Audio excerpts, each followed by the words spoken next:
Salut à tous et bienvenue dans ce nouvel épisode d'Héros du Web dédié ce mois-ci à la Social TV. Tout au long de cette émission, nous allons parcourir ce vaste phénomène qui réinvente littéralement le petit écran. Comme moi, vous êtes certainement adepte de live tweet et pourtant, vous allez le voir, Social TV ne rime pas seulement avec Twitter.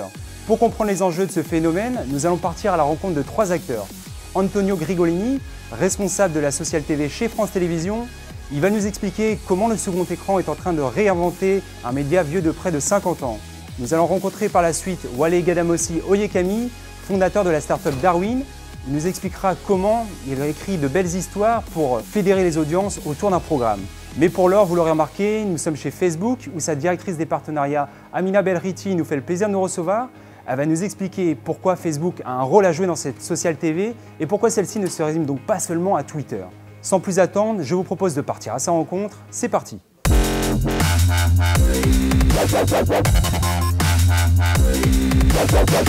Facebook, c'est plus de 26 millions d'utilisateurs actifs en France, un espace de conversation incomparable qu'a rejoint Amina Belriti il y a 2 ans en qualité de directrice des partenariats, alors que la notion de Social TV commençait à peine à émerger. Elle avance donc vers l'inconnu, même si les usages sont plutôt encourageants. Je crois à la Social TV tout simplement parce qu'on voit déjà énormément d'interactions autour des émissions de télévision un peu partout, que ce soit aux États-Unis, on voit quand même de très gros chiffres sur de gros événements.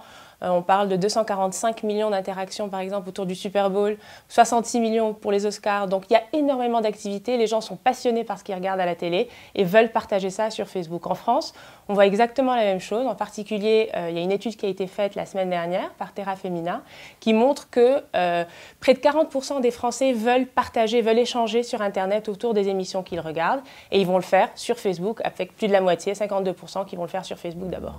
Facebook occupe donc un rôle d'amplificateur des conversations. Toutefois, le téléspectateur, très exigeant, attend bien plus que de simples échanges. C'est ainsi que le contenu devient l'épine dorsale de la Social TV. Mais alors, comment combler ces attentes ? Le type de contenu qui fonctionne très bien, c'est le contenu qui va être complémentaire à ce qui est apporté par la chaîne télé, donc sur une émission ou sur un événement sportif ou autre. Ce qui fonctionne très bien, c'est vraiment de pouvoir montrer une exclusivité justement à ses fans. Donc que ce soit sur Facebook ou Instagram, donc des photos, des posts, des choses qui vont montrer les coulisses. Andy Murray a fait ça récemment pour Wimbledon en remerciant ses fans en utilisant justement Instagram vidéo. Il va montrer la préparation avant de démarrer son match. Sabrina Ouazani a fait la même chose avant la montée des marches à Cannes pour le passé, et puis également avec France TV qui montrait justement l'interaction des fans aux différentes étapes justement du Tour de France sur une carte, tout simplement. Avec l'arrivée des nouvelles fonctionnalités telles que les hashtags ou Graph Search, Facebook prend un nouveau virage et ne cache pas ses ambitions d'accentuer son rôle d'acteur majeur de la Social TV. Nous avons lancé les hashtags au début du mois de juin. C'est vraiment une première étape pour justement permettre la découverte de discussions publiques autour d'émissions. On va ensuite ajouter justement des produits d'analytique beaucoup plus poussés. On va également avoir les trending hashtags. Tout ça, c'est une évolution produit qui est en cours et qui va continuer sur les prochains mois. Sur Instagram, vidéo a été lancée et là, on voit un engouement énorme de la part des chaînes télé, mais également des stars qui vont justement partager leur temps fort et leurs moments forts sur Instagram. Et en réalité, on travaille déjà avec énormément de chaînes en France et je pense que l'évolution viendra justement du travail qu'on pourra faire ensemble en innovant, en créant de nouveaux usages et en répondant très clairement à un besoin que les téléspectateurs nous ont montré. Clairement, ils veulent échanger sur Facebook et sur Instagram et on va le permettre avec l'aide des chaînes. Cette immersion chez Facebook nous a fait prendre conscience que l'éclatement des audiences n'était pas une menace, mais plutôt l'opportunité de fédérer un nouveau public. Les chaînes de télévision restent centrales et pourtant elles doivent réinventer leur métier sous peine tout simplement de déplaire au public. Chez France Télévisions, Antonio Grigolini est responsable de cette problématique de la Social TV et il va nous éclairer sur cette thématique qui révolutionne le PAF. Partons à sa rencontre.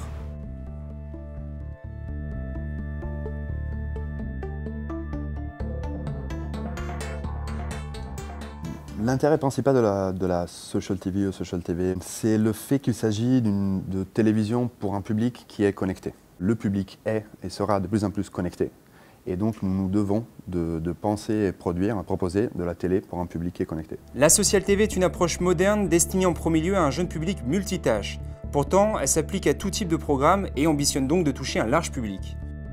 Si on prend l'Eurovision par exemple, cette année pour la première fois on a mis en place une expérience qu'on appelle de second écran ou d'écran compagnon, finalement peu importe le label, mais il s'agissait de proposer aux téléspectateurs sur un iPad ou une tablette une expérience plus riche de ce programme qui est un véritable rituel télé. Le public pouvait par exemple retrouver les meilleures réactions issues des réseaux et on a mis en place également une mécanique, un gimmick qu'on appelait Fashion Police. On s'est dit les tenues des candidats de l'Eurovision c'est quand même assez souvent haute en couleur, donc c'est peut-être marrant de faire en sorte que le public puisse les noter et s'exprimer via cette mécanique-là de Fashion Police.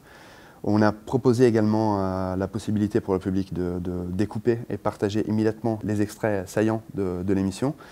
Tout ça pour proposer une expérience plus riche, en fait, plus vivide, et proposer également un peu plus de second degré par rapport à ce qu'on peut proposer à l'antenne. Après quelques années d'expérimentation, les chaînes de télévision entrent actuellement dans une phase de concrétisation. Reste à savoir si ce phénomène est fait pour durer.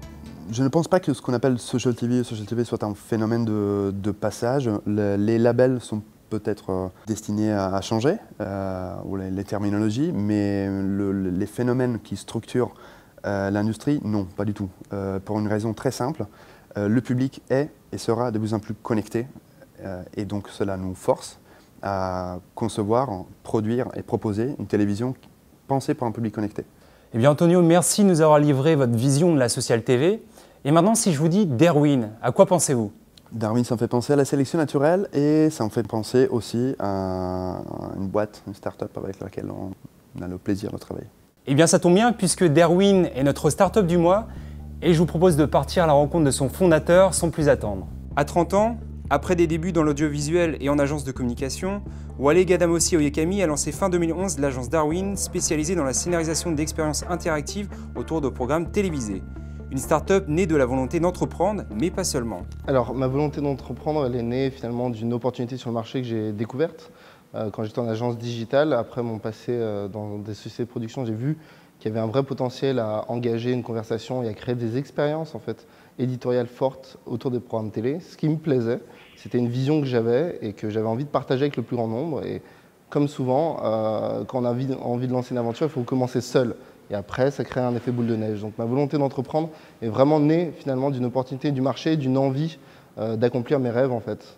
Et quant à ce que fait Darwin aujourd'hui, c'est une agence de Social TV qui est assez unique dans le paysage des agences digitales, qui travaille en lien avec les producteurs et en lien avec les diffuseurs pour créer et concevoir des expériences pertinentes et impactantes autour des programmes télé. Moins de 2 années d'existence et pourtant Darwin compte déjà parmi ses clients France Télévisions, Canal+, ou encore NT1. Un succès inattendu pour son fondateur qui justifie toutefois à sa façon les raisons de cette réussite. Alors la raison du succès de Darwin est multiple évidemment. C'est beaucoup de travail, vraiment travail. C'est aussi beaucoup de passion. Je m'entoure de gens qui sont passionnés de contenu, qui sont passionnés de digital, qui ont envie finalement de faire avancer les expériences digitales et d'offrir aux téléspectateurs des contenus additionnels vraiment forts et intéressants et nouveaux, qui aiment surprendre. C'est vraiment ça qui est le créneau de l'agence. Créativité, réactivité, utilisation de la technologie en phase avec les usages et aussi le maître mot, c'est simplicité. Faire des choses simples et impactantes. Darwin ne se contente pas d'animer les échanges, elle fait preuve de créativité en imaginant de nouvelles expériences afin d'amplifier notre intérêt pour les émissions. Une des campagnes les plus marquantes, c'est celle qu'on a faite récemment pour TMC autour du sport. On a travaillé sur la Coupe des Confédérations, qui est un événement sportif, qui n'est pas de la fiction, qui n'est pas un divertissement, mais qui mérite aussi une dimension Social TV. Et on a offert aux téléspectateurs et aux internautes un nouveau point de vue exceptionnel qu'ils n'avaient jamais vu, le point de vue du ballon. Donc pendant toute la Coupe des Confédérations, on a pu vivre toutes ces compétitions, tous ces matchs du point de vue du ballon. Donc c'est quelque chose d'assez ludique, qui est un nouveau point de vue que tu ne peux pas avoir ailleurs, que tu ne peux pas avoir en télé, que tu ne peux pas avoir en radio. Là, on a utilisé finalement les réseaux pour raconter une nouvelle histoire d'un acteur central du football, mais pourtant toujours muet, le ballon. Donc ça a été une manière finalement de créer un engagement, de créer un point de vue différent de TMC, qui est un acteur nouveau dans le monde du sport et qui du coup avait besoin d'avoir un point de vue original. Et le point de vue du ballon, c'est un point de vue original, cohérent, qui a amusé finalement beaucoup les internautes et qui leur a fait découvrir TMC comme un acteur aussi du sport. Donc c'est une vraie nouveauté qui en plus stratégiquement va nourrir désormais la chaîne parce qu'on a créé une nouvelle tonalité en fait pour cette chaîne à travers ce dispositif-là. Et clairement, c'est ce genre de dispositif-là qui nous plaît chez Darwin. Les ambitions de Wale et de son agence Darwin s'annoncent donc à la hauteur de ce marché en pleine explosion qui marque une nouvelle ère du divertissement à la fois connecté, social et enrichi. Alors je pense que l'avenir de la Social TV va passer par 2 M. Monétisation, monitoring. C'est vraiment ces deux leviers-là qui vont être importants désormais, c'est d'avoir des étalons de mesure au même titre que Médiamétrie, et c'est de l'autre côté d'avoir des vrais dispositifs de monétisation avec l'intégration d'annonceurs. On voit que Twitter et Facebook vont dans cette direction-là, et pour moi, c'est quelque chose qui va être très important. À terme, donc, clairement, la Social TV va être un outil de CRM et d'engagement finalement et de fidélisation des téléspectateurs. Donc ça, c'est vrai en télévision, mais c'est aussi vrai dans d'autres domaines comme le cinéma, le jeu vidéo, le DVD. Les industries culturelles vont de plus en plus utiliser le social media pour fidéliser et engager leur public potentiel, et c'est aussi dans cette direction-là que va Derwin aujourd'hui. Pour conclure, rappelons que l'expérience passive du téléspectateur affalé dans son canapé est dépassée. La tendance est aux interactions sociales. Les chaînes de télévision doivent se réinventer et pour cela fédérer leurs audiences en proposant des expériences interactives sous peine de se perdre dans l'océan de production disponible.